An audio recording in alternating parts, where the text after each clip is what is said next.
And you are now live. All right, thank you.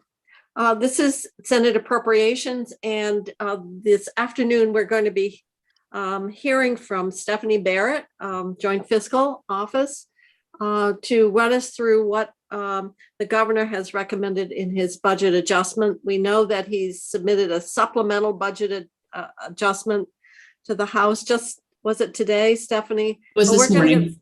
Yeah, so we thought we'd get started and have a run through, and then tomorrow afternoon, Commissioner Gresham is going to be testifying, and we're going to start getting testimony specifically from the various agencies and departments. Just to let you know, the goal of the House is to have the budget adjustment out and voted on the 20th and the 21st. So, of course, they started meeting before Christmas, so they've got kind of a head start, but that's their timeline. And then there may be some other things that we will put in as we move along that need to be addressed when we have the budget adjustment in our committee. So Stephanie, if you just want to take away, you've provided a document. Do you want us to look at that, or? So Chrissy sent it out earlier, maybe an hour or so ago. Right. And it's just a one-pager because I was just going to summarize sort of the big pieces of the budget adjustment. You will go through the detail with Adam tomorrow. And so we can put it up on the screen, or if you prefer to be all, Is it, Stephanie, is it the visible one to each titled? other? Is it the one titled Vhfa summary for half hour? That seems to be what I named it. Do you want me to put it up on the screen? Would that be easier? Should I share it? I'll leave it up to committee. It's pretty straightforward. Yeah. I'm just wondering which of these it is. It's the 30 minutes, the half-hour summary. SAC BAA summary for half hour. I have BAA worksheet and BAA language. Yeah. Let me see what I sent you guys. It should be the summary page. I have the one from summary page. You have three. Oh, yeah. Oh, okay. I got It was the at first 1:15. Summary. It was sent out at 1:38 this afternoon. Yeah, it says general. Right. General. Summary for half hour. That's the one you want. Yeah, It's the the first one. document.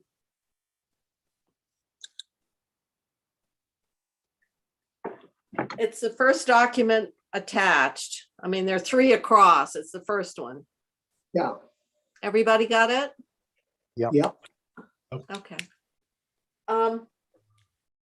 So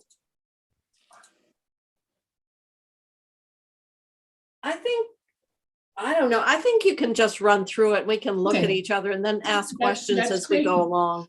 Okay, so, I thought I would step back just to July, not all the way back to the end of session, because we anticipated a lot of things in the way we built the budget with how 21 was going to end. And basically that all came to fruition, being able to pull forward a reserve $150 million for pending pension task force outcome, being able to pull forward and swap out $100 million of ARPA funded things into general fund that you had pre-identified as part of the construct to come to conclusion with the governor. Those all happened.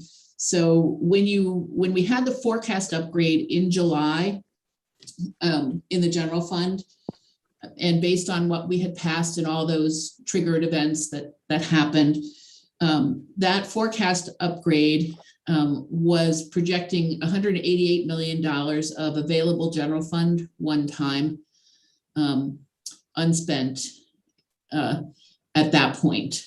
And so in FY22, the current year that we are in right now, based on that forecast in July for the general fund, the administration proposed their version of budget adjustment to the House initially December 14th. And they were spending $52 million, using $52 million of that $116 million to cover the general fund pieces of budget adjustment that were in their proposal on the 14th. and additional money in one time. And they were also finding additional funding for additional funding into the general fund from reversions that are in the budget adjustment. And so after their proposal, they had $116 million of all the moving pieces available general fund, just shy of $116 million on the general fund. And then this morning, they came in and proposed spending an additional $80 million, $80.3 million of general fund on several large chunks of one-time expenditure. And so that leaves right now about $36 million of available general fund that their proposal has not allocated in any way in FY22. However, that number will change next week with the emergency board meeting. We will probably get some sort of change in the 22 forecast. The property transfer tax may tweak. We are running ahead on revenues. I don't know how much of a change, if it will be, significant in any way, but those numbers are likely to change a little bit with the forecast upgrade next week to the current fiscal year. So that's just the context of the general fund from July to where the proposal was this morning from the administration. And I'm just going to stop for a moment to see if folks have general fund questions for the current fiscal year. You're muted, Senator Kitchell. Gil was looking for cat food and I'm muted. So the July forecast gave us 188 new general fund that we had not budgeted. The governor's first proposal used 52 million of it. Then they came in with another version or an addition this morning, and that would use more with a still 36 million general fund available in 22. Yeah. Is that correct? Yeah. It's another $80 million Milestone. that they're using. They're using, it's $80 million. The 52, I'm sorry, I might have, the 52 and 4, they spent about 90 million. I'm sorry, I missed the number in my first December 14th. They 52 in programmatic stuff and then additional money in one time. And we'll get into that in the next section. Okay, but the bottom line is there's still 36 million that has not been, that is not reflected in their proposed spending. Today. But they are going to put out their budget proposal on the 18th. And it's very likely that they will have proposals on how to use that remaining $36 million. I'm sure. And any change that might happen on the 14th with the forecast upgrade that happens at the emergency board. Okay, all right, Senator Westman. So I start with 188, I subtract 52, I subtract 32, and then I subtract 36. No, 36 is what's available. Or what's available. So I subtract. So what's missing, I think, is a $40 million number in the second bullet. I'm sorry, I didn't, I think it's you subtract 52, the 40 million, and you add the 31 because that was new revenue, and that's what got you to the 116. I'm sorry, I think I accidentally deleted that. 116, and then I subtract 80 from the 116. Yes, and that gives you the 36. Okay. And please remember, this is how the governor is proposing it, but we're going to have to take a look. Yeah. And so you can see this is more than just adjusting appropriations. It's a different scale than a budget adjustment that we're used to. Yeah. Okay. And in the next section of this sheet, I'm just going through the major proposals, primarily in the general fund and ARPA, but also a little bit in key fund. But there are, with every budget adjustment, there's a lot of smaller proposals. And it's a little odd this year, I'm leaving out smaller proposals are things that are like under $2 million, which in normal times are things that are sort of significant budget adjustments. So are we ready to go to the middle part of the sheet? I think so. The major items. The major items. Yeah. So these are the big moving pieces in the budget adjustment, but there will be several others that you see in the big spreadsheet from Adam and that you'll go through in detail with him tomorrow, that are smaller programmatic, normal mid-year adjustments. That, I just, because you're going through it 2 days in a row, I thought this afternoon we just focus on the big things, which are the areas where you're probably going to have the most questions, frankly. So like every year, there are programmatic adjustments, mid-year changes, and Medicaid is the biggest one of those. And it's a significant up. It's not an enormous up in the general fund in the net. It's $26 million, but it is up $134 million on the federal match, because the main reason that is happening is that the caseloads are higher than we projected because we are not doing redeterminations in the program. The presidential health emergency is still in effect. That means we get to draw the extra 6.2% of FMAP dollars, and we did anticipate having those FMAP dollars available to us through the end of March 2022 when we built the budget back in the spring. And that has come to, that ended up being a solid bet on our part. But it also means that we can't start to redetermine people. And so that has kept the caseload higher. And it's primarily in the adult caseload, because basically we're covering as many kids as there are kids eligible in Medicaid. And the reason it's so skewed in terms of general fund and federal fund is the caseload group that is the highest are the adults without children that are staying on the program. And those are the group that gets the highest match. They get the 90% match on the federal government under the Obamacare construct. So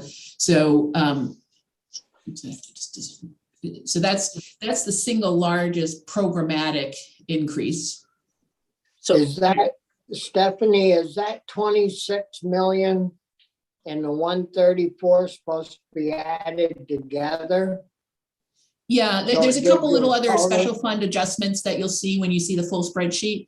And so in total, it's 158 million because a few special funds have to be adjusted downward because of where the status of the fund. Medicaid is made up mostly of general fund and federal fund, but there's a handful of smaller special funds that also feed Medicaid, and those have some negative adjustments. That's why it's coming in at 158 instead of 160 million.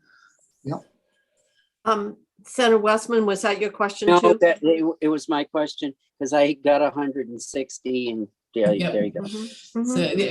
So when you see the big spreadsheet from Adam tomorrow, or you can look at it if you want to look at it now, you get every detail of every fund in that spreadsheet. And there's, Yep. I'm picking out the big pieces. Also in Medicaid, and in the article was the 10% FMAP bump for the home and community-based services.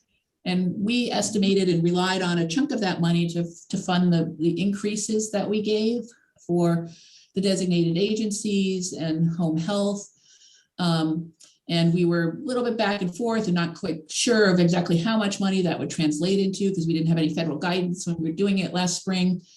And then after you left, the federal guidance came out, and it was very positive in terms of the amount of money and how much of the total Medicaid pot that 10% would apply to for the year that it applies. And so there's language that the administration included that appropriates pretty much a very significant chunk, it's $85 million, and carries it forward.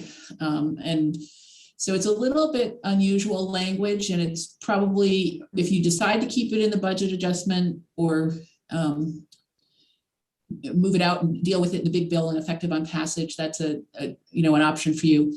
I don't think it's drafted correctly for your purposes at the moment. And I think there's a lot about how those dollars, which can be spent over 3 years, so they're chunky and one time in nature, but what you decide to spend them on, if you spend them on recurring things, that's, things that's budget pressure, but if you spend them on things that help offset costs in the future, that might balance. but understanding the plan around that large appropriation, I think is something that you will probably want to delve into, and I'm sure that the House committee does too. Yeah, I was going to say probably the House will have taken a very close look at that.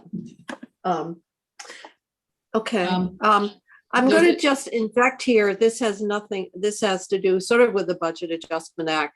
We had a bill that was introduced that went over to Senate Health and Welfare that allows coverage for 12 months of postpartum services after delivery.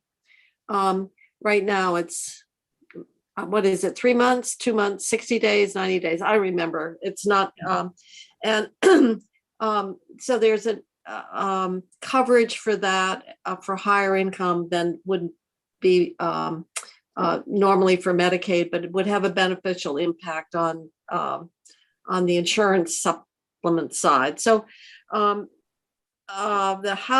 Senate, and I'll give you some language, is proposing language asking Vhfa to submit a plan change to add that coverage. I think the price tag total was what, 2.5 or something. It was around $1 million general fund, but it would have a beneficial impact on the insurance side. So just to alert you that we'll be looking at another Medicaid related,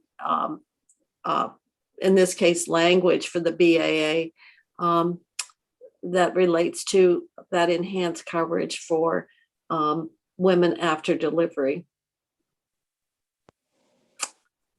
So just, we don't need to discuss it. I just wanted to alert you that that's something that we've already received from our Senate Health and Welfare Committee.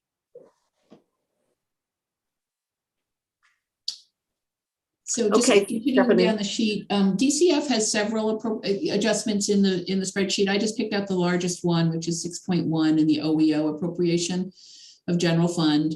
Most of that is the rental risk mitigation proposal from the administration.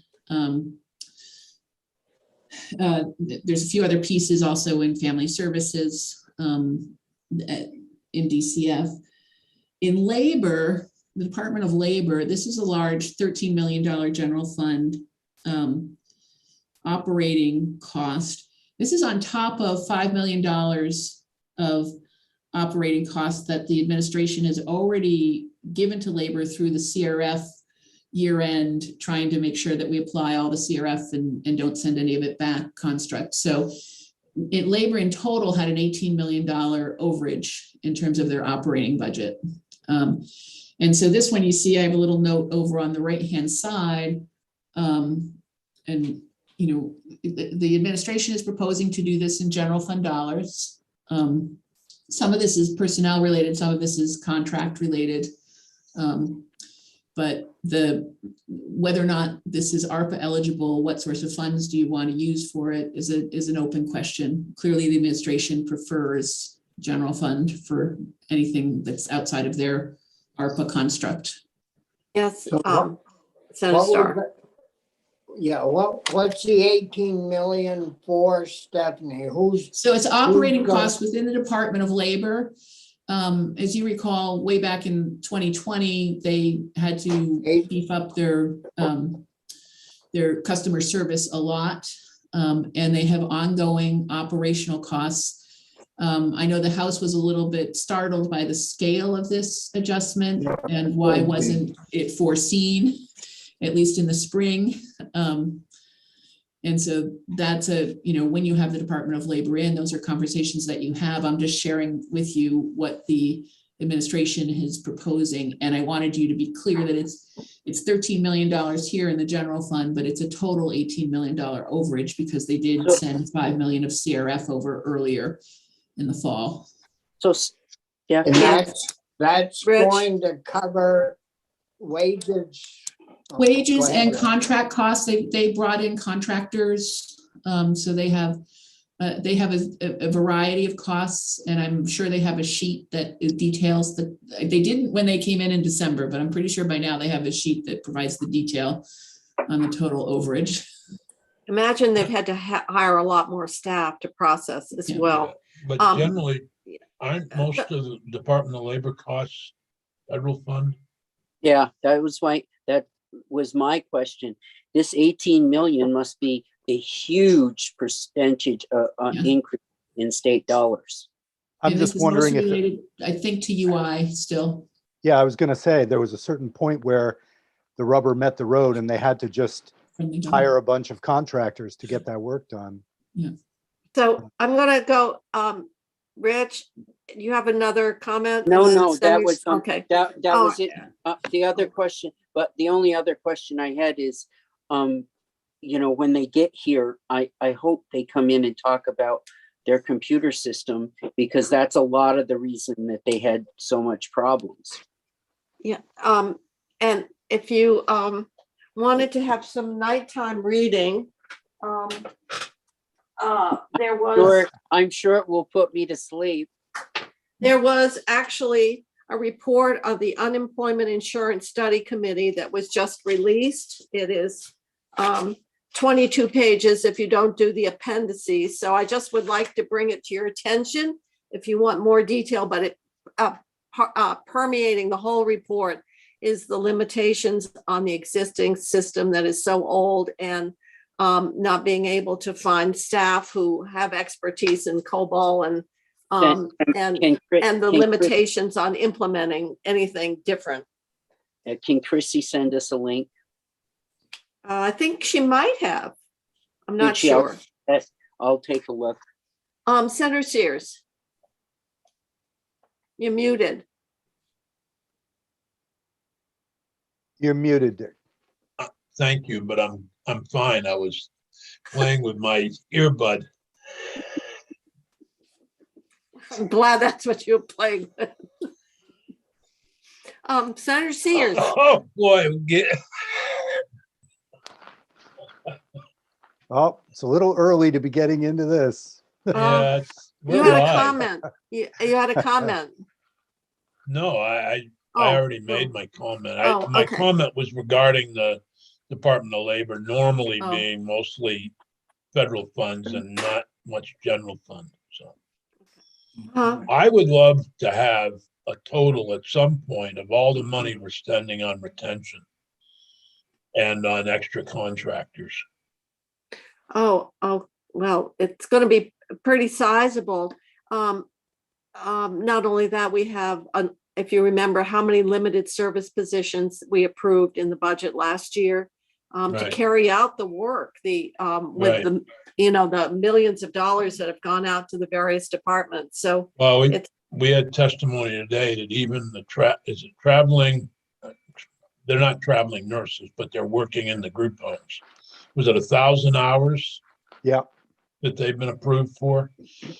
And, and then you've got the traveling nurses that are working in the healthcare, in our, $80 million we spent on that. Yeah, I mean, it's gonna, and I noticed down here below that on corrections, we're spending for retention and throughout, so it'd be helpful to understand. Oh, I Is this think- gonna be, when this is Yeah. over, I mean, obviously the travelers will be gone, but if you're paying this money for retention of people and increasing wages, it's gonna be hard to take them away from people. Mhm.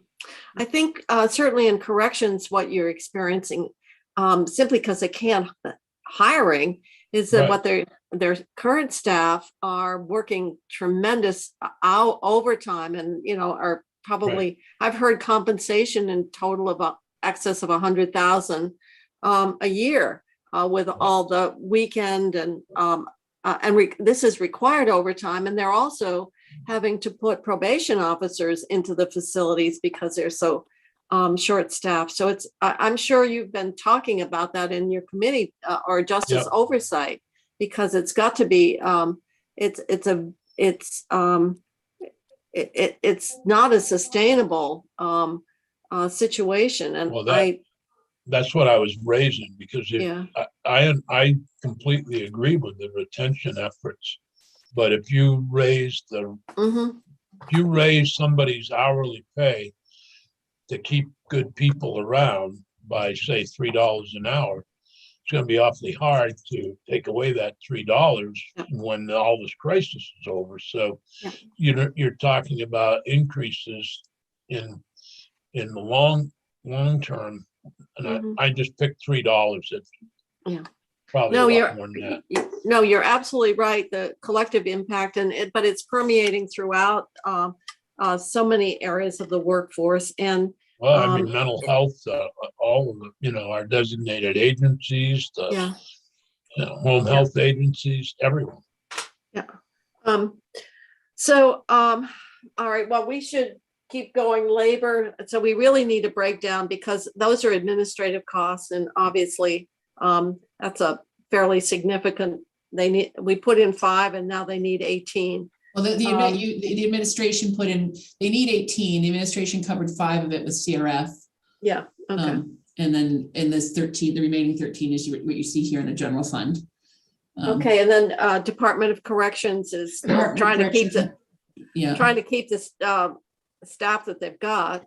Yeah, and so it's just a hair under $5 million that's in for that. And Let me ask, jumped ahead. There's other retention pieces in there as well. Senator Sears, I have a question for you. Well, actually 3 of you are on judiciary. And that is, for example, nursing homes could not admit patients because they didn't have the staff. And therefore, those patients were backing up in hospitals. And then the agency came forward with this plan to open up and bring in contract nurses and add 80, I think it was 80 beds. In corrections, are they reaching a point where, and have they been sending more people out of state because they haven't got the staffing required to operate the facilities? We got the numbers in justice oversight, and I'm not sure I can remember, but they are sending some. There would be lower numbers out of state. I don't know that they've sent extra people out, but they've been less able to bring people back. So there would be lower numbers if, for example, they were able to fully operationalize Rutland, where they've sent an awful lot of the corrections officers over to Springfield. Okay. And other places. So that is what we were told in justice oversight a couple of months ago. And I think that the numbers are relatively small, or actually we're gone down, way down during the pandemic, and they're just starting to rise up a little bit. But that was basically the answer. And that Philip or Senator Nick or Senator Baruth even may have different recollection, but that's my recollection of what happened. Oh, you're muted, Senator Baruth. That's what I remember too. I will say though that they're talking about, their staffing for the number that they have is getting dire. So not beds or placements, but the coverage even before the pandemic was, when we took our field trip there to Northwest Correctional, they were at their wits' end, and now they have to be beyond it. So the retention money's money well spent. Yeah.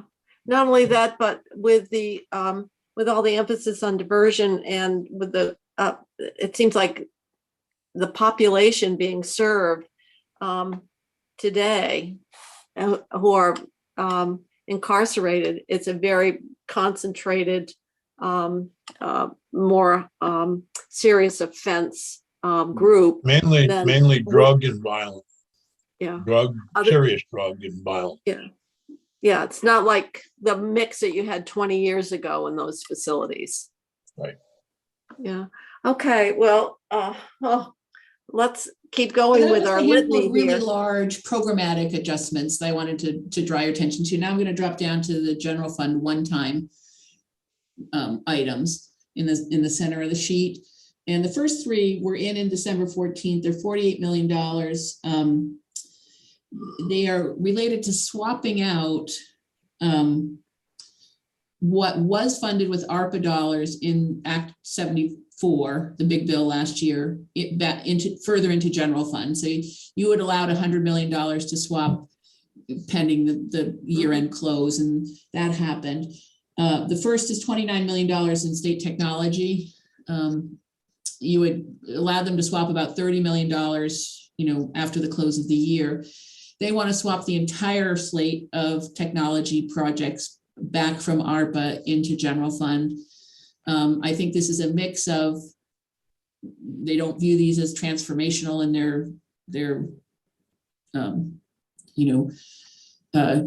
view of how you use ARPA dollars. And also some of them are probably highlighted by Guidehouse as potential difficult to apply ARPA dollars to. They might raise compliance questions. So that's the first one. And then there's $9 million of money that we did in weatherization through Vhfa. We did that in ARPA dollars, but Guidehouse has questioned whether or not that can actually meet compliance hurdles of ARPA dollars. And then there's $10 million of community scale renewable energy, the community solar, that Guidehouse has also raised the question about whether or not that would fail Treasury guidance for being eligible for an ARPA spend. These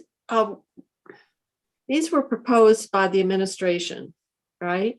Back, and we accepted So them. the technology, way back at the very beginning of the FY22 budget, the technology pieces were always proposed out of general fund.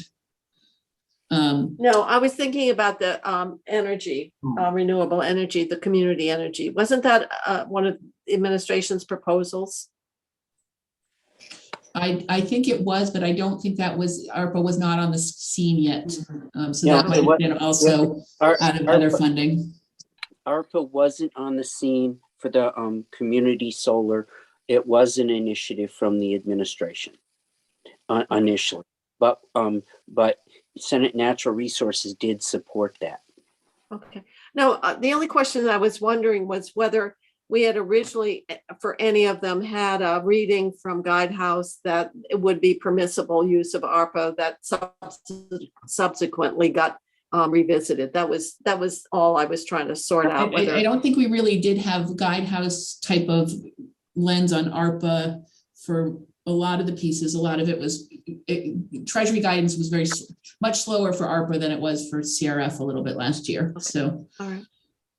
I knew that we supported it. I just didn't know whether Guidehouse originally had said that it was permissible, and then came back and said, no, we've changed our view. So, But I think Stephanie was right. Initially, those were general fund because it was before those funds were available.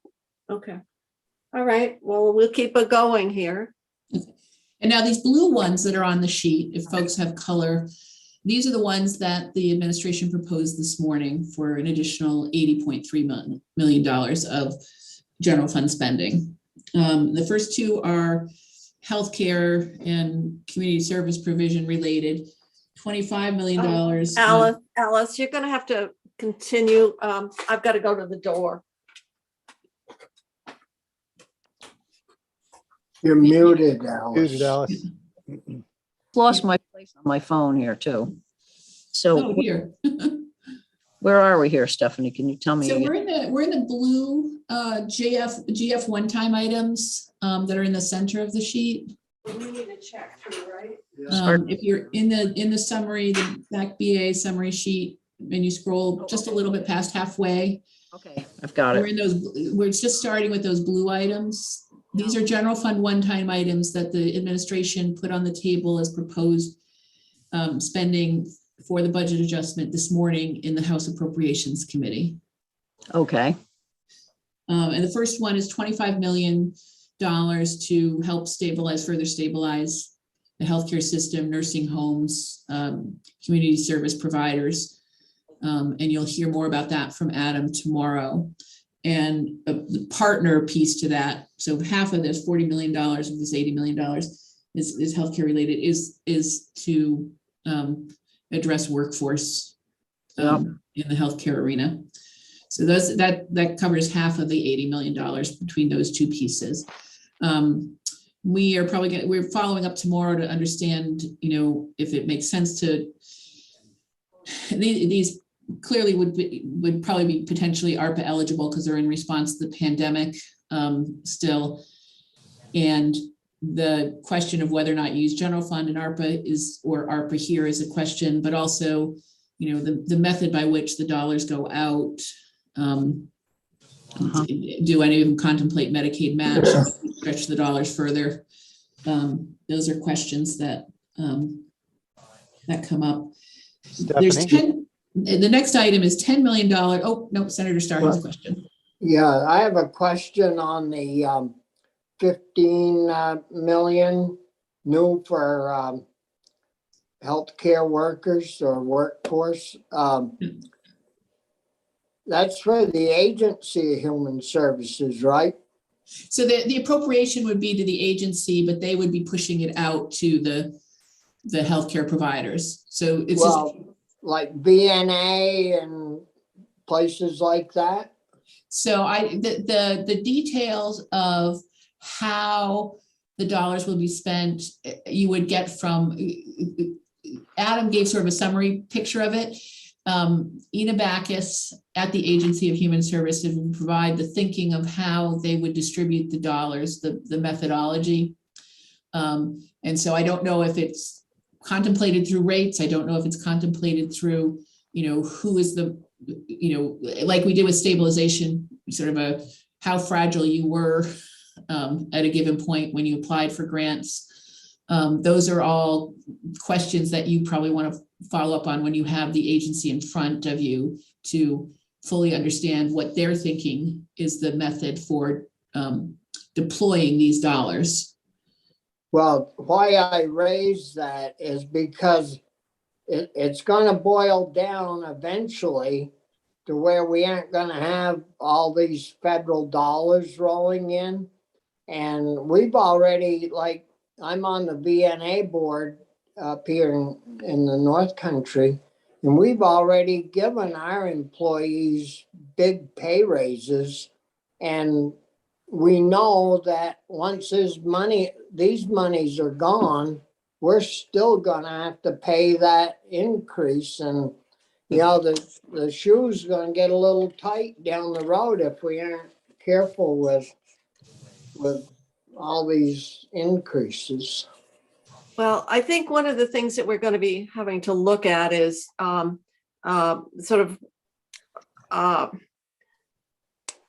proposed changes that will reduce the amount of revenues that we have relative to an adjusted base, and where we feel that we have ongoing obligations or where we have actually weaknesses in our system. And certainly we know on this committee that our choices for care reimbursement, which would include the VNAs, the Office on Aging, on the nutrition programs, case management for the elderly, has been certainly has really fragile funding, and our whole mental health and substance use system. So obviously the governor has got his proposal around what he wants to fund, and also what he wants to have for tax policies that reduce the amount of revenues that we have to address what we think are areas of need for, because these systems were put in place to carry out services or delivery services to populations that 50 years ago were provided directly by the state, either through the nursing home system or through institutional based care. So there's no question, just like I think, was it Senator Sears making that comment, or I can't remember which committee member, but once you put those incentives out there and you built them into the base, you're not going to roll them back. No. And I think what we're seeing with the workforce and this reconfiguration is the fact that this is an environment that is forcing higher wages. And we've operated a lot of these delivery systems on really on employees who are willing to work at relatively low pay, personal care attendants, you name it. Those are difficult jobs, and the salaries that are out there now are making it very hard to hire. So yes, I think we've got some tough decisions ahead as we're looking at these pressure points, salary, and what we have for proposals that would actually reduce revenues available to address them. Yeah. So, all right, we'll keep going. Okay. The next item is $10 million related to cybersecurity, and that breaks into two sort of sections: contracts and expenses at ADS, and then the larger, about a third of it, and then the larger share is costs related to our insurance for cybersecurity. And Hardy Merrill from Finance and Management will go through that with you tomorrow. The next two items, $20 million to the state treasurer to retire callable bonds, and the $10 million to retire property management deficit. Those are all, proposals that. I mean, what are callable bonds? Are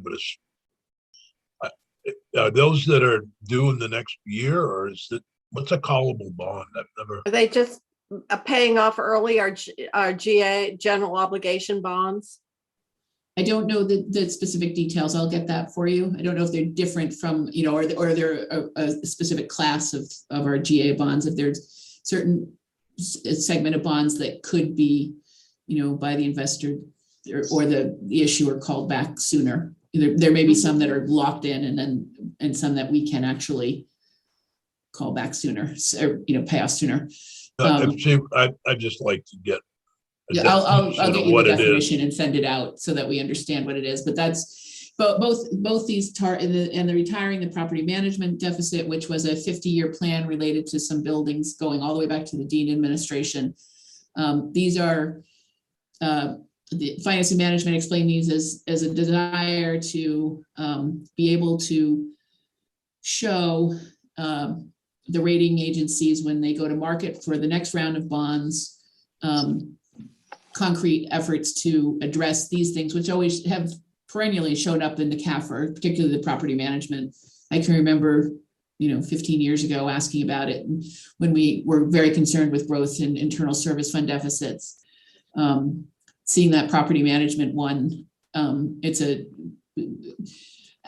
would like to get ahead on that and reduce that, what is carried on our balance sheets, on our financial statements as a negative, addressed partially, take a big step forward in that.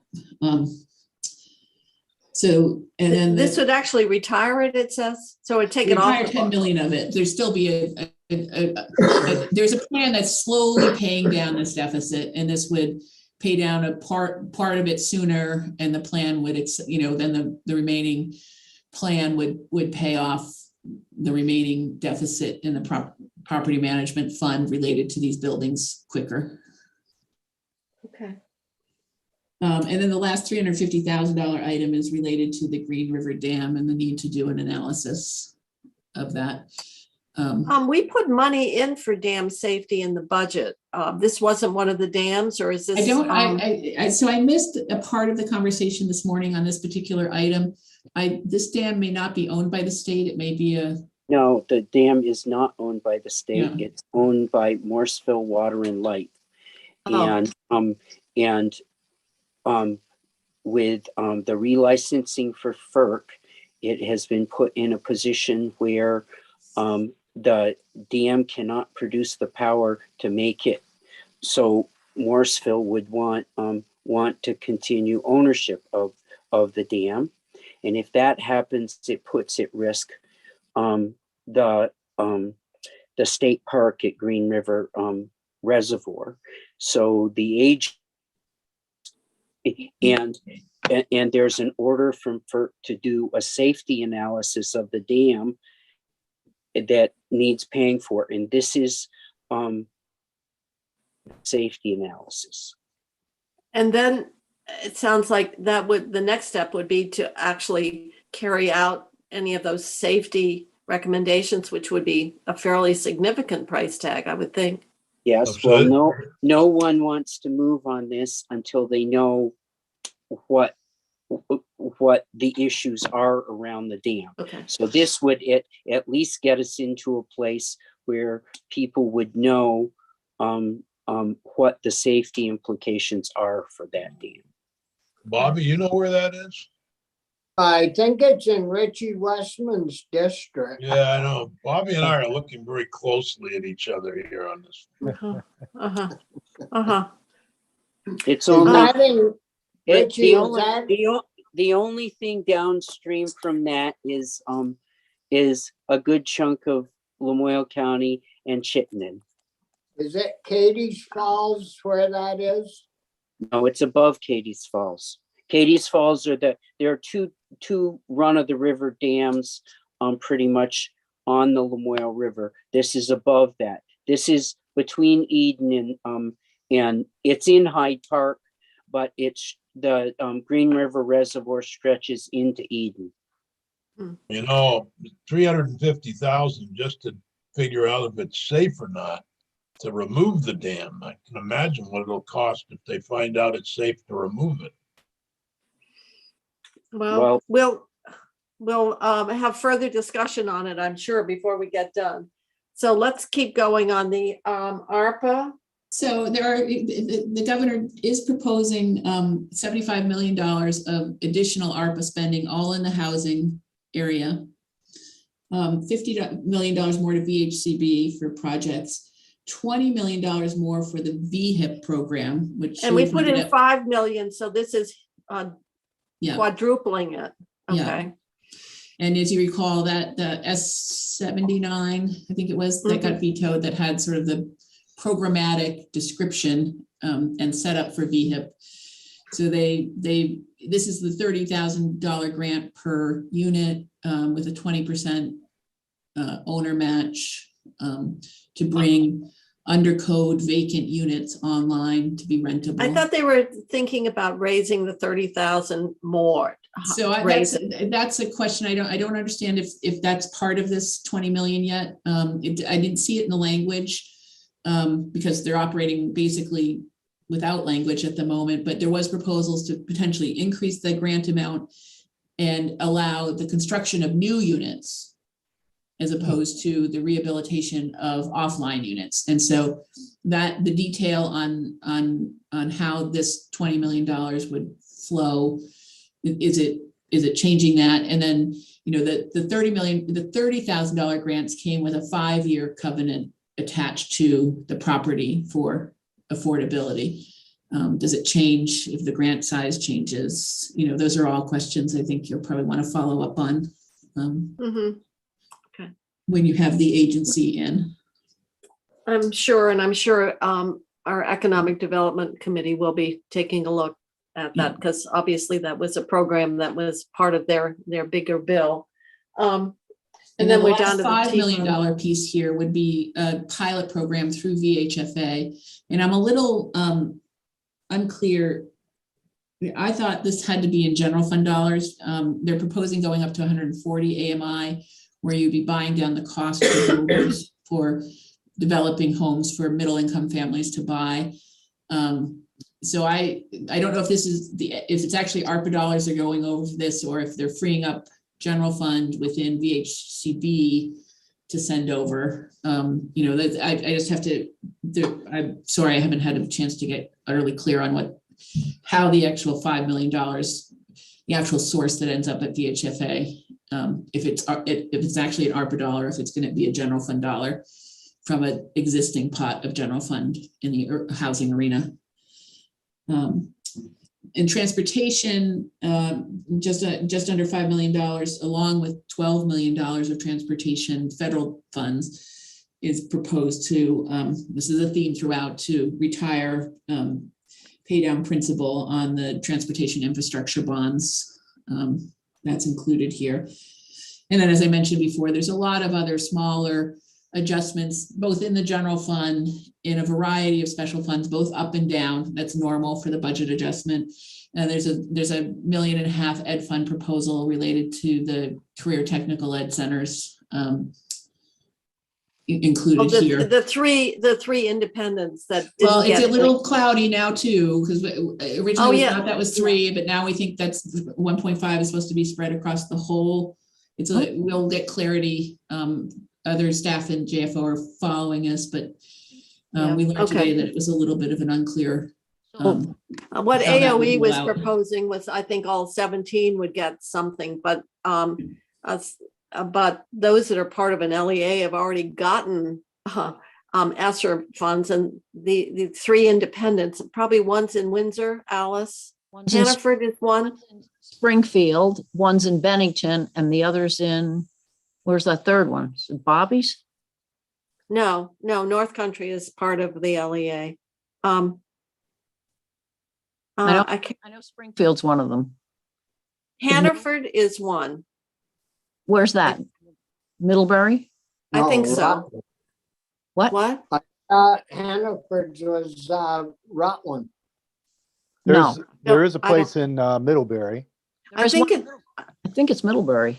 I think it might be Middlebury. Anyway, 3 are independent, and they could not get the money, and so they've had a significant drop in the students, and they didn't get they didn't qualify for ESSER money, and so they've made a request to get some financial relief, and it's being looked at by the House, the request. I got a copy as well. Kathleen James, is she in your district, Dick? And so, Yes. okay. So she's been one of the proponents of obviously the CT, these centers have gone and said, we need some help here. And so that's where the request is coming from. They couldn't do any recruiting because of COVID, so they weren't able to recruit any new students. I know. And that was true for all of them, but some of them were able to get some of the ESSER money through their LEA, but these 3 just were precluded. So it's we'll have to get more information or details about how the money is being proposed and the extent to which it addresses the particular circumstances of these 3 independent centers. I noticed the governor had a lot of focus on the CTEs. And I would like to just remind this committee, and we can pat ourselves on the back, that whole section on the budget in human capital development was something that we felt very strongly and got funded. It was not originally in the proposed uses of ARPA. And so I think, we funded the Youth Conservation Corps collaborative with Vermont Works for Women and Restore Vermont and Audubon. And so I just think that it's nice to see that workforce and that we have Vermonters that need to have their skills increased and educational opportunities. And so I think if you will notice in last year's budget, we actually created, just like we did for water quality and broadband, sort of a stake in the ground relative to funding for that human capital piece. So that was kind of interesting to see. But the CTEs are dangling out there, and their funding, even before COVID, was a problem because there's a real financial disincentive for schools to send these students. And yet at the same breath, we recognize and value, or well, historically, we haven't valued. We've tended to denigrate technical education, and we've got to really deal with the funding. And there's a report that was done, and I think Bill Talbot helped write it, around funding of the CTEs. And so I think it's hopefully something the education committees will finally grab hold of, and that is how to provide the funding in such a way that they're not supplicants or dependent on the generosity or the encouragement or the value that their high school area has on sending kids to these programs because it really has been a long-standing problem. Yeah. So, Where is that report? Does anybody know? Or what's the I think title? it's on, I think it's on the Education Committee's webpage. Is it? yeah. Oh, Huh. But it seems like the CTE has been a bit of a stepchild in the K through 12 system. So we'll be spending more time. What else do we have, Stephanie? Is that it for now? That's it for the major issues. And then just on the very bottom of the sheet, just coming back to these sort of considerations that, you'll be weighing is timing, what needs to go in the budget adjustment that you pass out as a standalone budget adjustment bill. What do you need to hold in terms of balancing the whole picture along with what the governor puts in the FY23 budget? So there's that timing question. And then clearly, ARPA funds versus general fund one time, how you decide which dollars are the right dollars for the right items. Guidehouse and compliance will be a part of that, but there are also sort of held views, for example, on the healthcare pieces that are part of the $80 million and the retention and hazard pay type related pieces. Those are clearly And it seems highly like likely to be. Stephanie, I'm pretty sure they're ARPA eligible. It's just a choice what dollar you apply if you're inclined to fund those items. And Stephanie, when we met with the folks from ADAP, they made reference to federal funds available, particularly for health providers. Yeah. And through June. And is that a different source that was being referenced there than what's? I don't know. I don't know. There was We'll some have to question try to. about, how far certain FEMA, because individual service providers, if they're still impacted, can they still be seeking FEMA dollars? Yeah. That was always part of, how the CRF stabilization, if an entity like a hospital was getting funding directly from FEMA for a impact. This was in the context committee of the plight being experienced, the same workforce issue by our residential treatment program, Serenity House in Rutland. There is Valley Vista has two facilities, one in Bradford and one in Virgins. And in terms of not having admissions because of COVID and the higher cost of nursing and so forth. So it's pervasive. The workforce issue is pervasive. So it's 4:00 and I'm thinking probably people are ready to call it a day. This is just sort of this is sort of priming the pump for your conversation tomorrow with Adam. Yeah. So think about questions that, this is precipitated and then we will be hearing in greater detail from the agencies and departments when they come in to testify. So I'm going to suggest we call it a day.